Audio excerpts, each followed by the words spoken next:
Welcome to Someone Awesome Films. Today we're going to review a movie game sort of We're thing. confusing everyone out there. Is it Video a game Is it a movie. movie? It's Wreck-It Ralph. Wreck-It Ralph. New Disney movie. New Disney animation movie. So it's not Pixar. Basically, I know a lot of people are like, oh, it's basically Pixar. Well, it is produced by John Lasseter, who is Mr. Pixar, basically. But it's actually directed by a guy called Rich Moore from Disney Animations. Who, as you pointed out before, is also now Rich Moore. Yeah, or more rich. Take your rich, pick. whatever way you want to say it. Movie, definitely. Yeah. So Wreck-It Ralph follows the story of a villain in a video game. A bad guy. A bad guy in a video game called Ralph, Yeah. and he basically smashes a building, and then comes along Fix-It Felix, who fixes the building. So he's part of a game called Fix-It Felix Jr. Yeah. Where basically Ralph just destroys buildings and Fix-It Felix fixes so, it. like, he's in an arcade machine, so kids would come and play as Felix Jr. and fix the building, and Ralph would get beaten up, and he'd be the bad guy. Yeah. It's quite an old And game. the whole- It's a 30-year-old game. 30-year-old game now,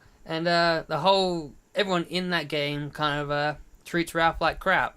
So he sleeps in a dumpster and doesn't get invited to the parties, and so he kind of goes, "Oh, I've had enough of this. I want to be treated like I want to be treated like Felix. I want to get a medal. I want to get a be medal the at the hero. end of the day." I want to be the hero. So he jumps ship. And this is a really good premise. So inside of the arcade room thing, there's all these arcade games, and they travel like a train around the power cords. Yeah. I thought that was the coolest thing ever. And then like the train station is the power board. Yeah, the big power board that they're all And the plugged security is the surge protectors and stuff. It was funny. The premise was really good on how really they kind of move clever around. how they jump ship or go turbo, as they say. Go turbo, which wasn't clear to begin with. No, I didn't know what was going on.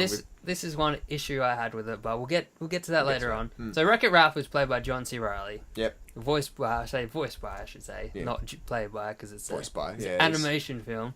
And then you've got Jack McBrayer, who is Felix, of course, Mr. Happy. Yep. And then Jane Lynch comes into it as Calhoun. Yep. She's like a Call of Duty kind of Halo mixed character. And Sarah Silverman plays Vanellope, who comes in afterwards as this little candy girl kind of kid. This sweet little racer girl who kind of becomes John C. Reilly's buddy, or Ralph's buddy, I should say. Ralph's buddy. And the story kind of progresses from there, and stuff goes a bit awry. Yeah, so basically Wreck-It Ralph wants to go get a medal, and he sort of does that and finds himself in an awkward situation in like this Candyland racing game. Yeah. And that's where he meets Vanellope, who is a glitch in the game. There's a glitch. Now the kid behind me had no idea what a glitch was. Yeah, that was the thing with this movie. We saw it with a lot of children in the cinema. Like 99% of the cinema was children, and they definitely would not have understood 90% of the film. Missed what was really going on. Like, we were laughing. Like, there's like we know games. We know games. So if you know games, it was really a case of spot the game reference in the first half an hour of the movie. Yep. Like the Metal Gear Solid sound effects and stuff. So we're giggling to ourselves, and meanwhile it's just crickets in the crowd of children. Yeah. And like you said, at the end of the movie, this one little boy is just like, "Hey, Daddy, what's a glitch?" And it's like he must have not understood the movie. The entire last half of the movie is all about a glitch. A girl that's a glitch. A girl who's a glitch. She glitches. That's all there is to it. You don't know what a glitch is. You're not going to really understand why it's a bad thing. If you're listening to this review, kid, then I'm glad we've sorted that out. Yeah, I hope your dad told you what a glitch is, because you needed to know. But basically, Ralph and Vanellope sort of go on a little bit of an adventure together, because Vanellope's sort of like Ralph. She's a bit of an outcast in the game and not happy with where she is. The people in her game treat her like crap because she's a glitch. Yeah. And they're like, "Oh, you don't belong here." Yeah. Just like Ralph doesn't belong in parties and stuff. And they become friends, and he helps her, through and that, she helps. And that's pretty much all there is to say about the story without ruining it. Yeah, that's as detailed as we'll go.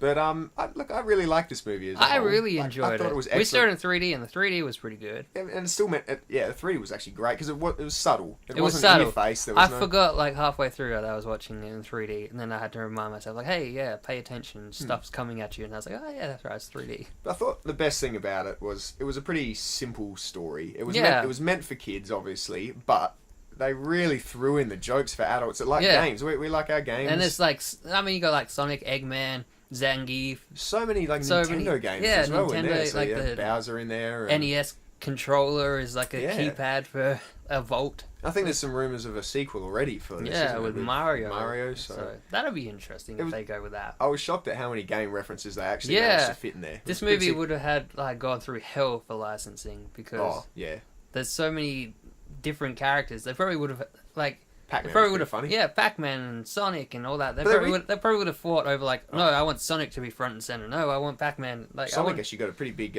part in this. All the Sonic he had a pretty decent role. But they mainly, I think Street Fighter stood out the most to me. They didn't really Zangief had a dialogue, but a lot of background characters I noticed. Going on in the train station and stuff, which I've enjoyed. They really captured the right look as well. So you see them going into the world of Pac-Man at one stage, and it's just Spawn, and he walks out with a big cherry. Oh, man, that's so funny. I was laughing at that. He goes back and steals the cherries and walks off. Yeah, they obviously had no idea what the hell Pac-Man was. And then, you pointed out, there's a bit there where Sonic gets knocked over and he loses all his coins. Sonic gets bumped, so all his rings fall out. And in Wreck-It Ralph's game, the way they move, Felix, the animation of the characters is so jittery. Jittery, because it was an old game. It was a 30-year-old game, so they all move like an old school sort of arcade game. Really well done. The whole movie is really well thought out. In Ralph's world, liquids are pixelated. Yeah, that's right. Yeah. When he destroys the cake. They're animated like liquids, but when they hit a surface, they become pixelated in shapes, but still look like liquids. It's really cool. But then when you go into Candyland, all the sort of funny jokes are based around chocolate, Nesquik sand. Nesquik sand. That was the funniest thing ever. Great movie, got laughs. Then the hero's duties obviously a payout of Call of Duty and Halo mixed together. Well, so it's interesting. So Jane Lynch voices the chick that's in that kind of Call of Duty rip-off Hero's Duty, yeah. But then there's also Femshep somewhere in there. Yeah, Jennifer Hale's voice is in there somewhere. I didn't notice it. Did you? I didn't pick it up at all. It's a challenge for you. Can anyone out there know where her voice was? Spot her voice somewhere in there. Femshep from Mass Effect. So there's actually a few game things going on. But yeah, movie-wise, it was pretty awesome.